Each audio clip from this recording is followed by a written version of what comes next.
What is a penile implant?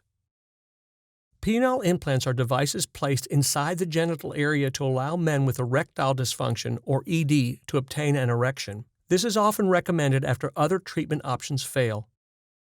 There are two main types of penile implants: semi-rigid and inflatable.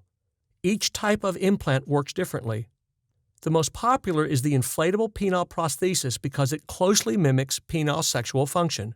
While penile implants allow men to get an erection, they do not increase sexual desire or sensation. Also, penile implants will not make your penis any larger than it naturally is.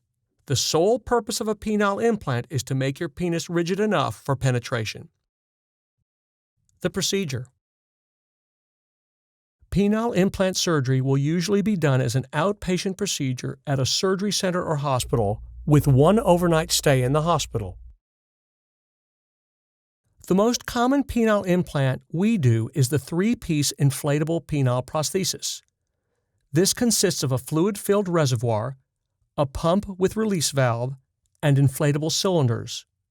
To achieve an erection, you pump the fluid from the reservoir into the cylinders located in the shaft of the penis. Afterward, you release the valve to drain the fluid back into the reservoir. To begin the procedure, you will be given general anesthesia or spinal anesthesia, as well as IV antibiotics to help reduce the risk of infection. The surgery site will be shaved and a small incision will be made at the top of the scrotum, just below the base of the penis. 2 inflatable cylinders are placed inside the penile shaft. Your surgeon will choose the proper size cylinders based on intraoperative measurements. The fluid-filled reservoir is implanted under the muscles of the lower abdomen or in the pelvis next to the bladder. The pump is connected to the reservoir and sits under the loose skin of the scrotal sac between the testicles. The surgery will take approximately 1 hour. Risks and complications. Complications of penile implant surgery rarely occur. As with any surgery, bleeding or infection is a possibility. In extreme cases of infection, we may have to remove the implant and replace it with a new one. The antibiotics you are given before and after surgery should reduce this risk. If you experience extreme pain or develop a new pain that wasn't there before surgery, call your physician's office immediately. Another less common complication is erosion of the implant through the urethra or the scrotal incision. If this occurs, the implant will have to be removed and a new one will be put in at a later date. The overall complication rate for placement of inflatable penile prostheses is about 2% every 5 years. A common occurrence to penile implantation is constipation. Painkillers tend to cause constipation, which is why we encourage our patients to take a stool softener twice a day before and after surgery. Prepping for the surgery. Before your procedure, we encourage our patients to wash their genital area daily with Hibiclens antiseptic soap at least 3 days before surgery. This will help reduce the risk of infection. You should also start taking Colace or Miralax at least 3 days before surgery to help with constipation that may occur after surgery. Several days before surgery, all blood thinners are stopped. Please ask your physician about specific medications to avoid.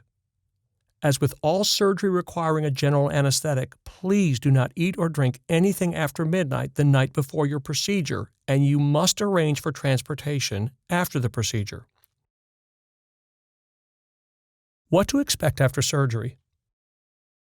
When you wake up, you may possibly have a Foley catheter in your bladder. You will be wearing a lot of dressings and netted underwear, and ice will be on your scrotum. You will also have a small drain in your scrotum. You may stay overnight at the hospital for monitoring. The next day, the Foley catheter and drain will be removed to see if you are able to urinate on your own. If you cannot urinate after the procedure, you will be sent home with a catheter in place. We will schedule an appointment to bring you back in a few days to repeat the voiding trial by seeing if you're able to urinate on your own. By this time, most men are voiding without difficulty. At discharge, you will be instructed to take stool softeners or mild laxatives to help prevent constipation, which will be prescribed to minimize discomfort.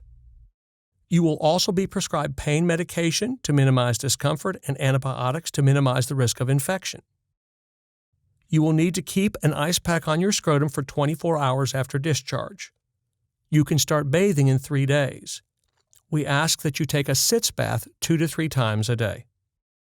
It's best to wear secure underwear to keep the penis laying on the front of the abdomen for healing purposes. Also, you will need to feel the pump daily and make sure it is down in the most dependent portion of the scrotum where it belongs. There's a tendency in some instances for the pump to migrate up, so we want to make sure it heals in the right location. Results: there will be some pain after surgery. Usually the pain is most intense 2 to 5 days after the procedure with gradual improvement. You will need to take it easy the first few days after the procedure and increase your activities as tolerated. You can return to light activities or work within a week, but some patients will not be able to go back to work for 2 weeks or more, depending upon their pain tolerance and job requirement.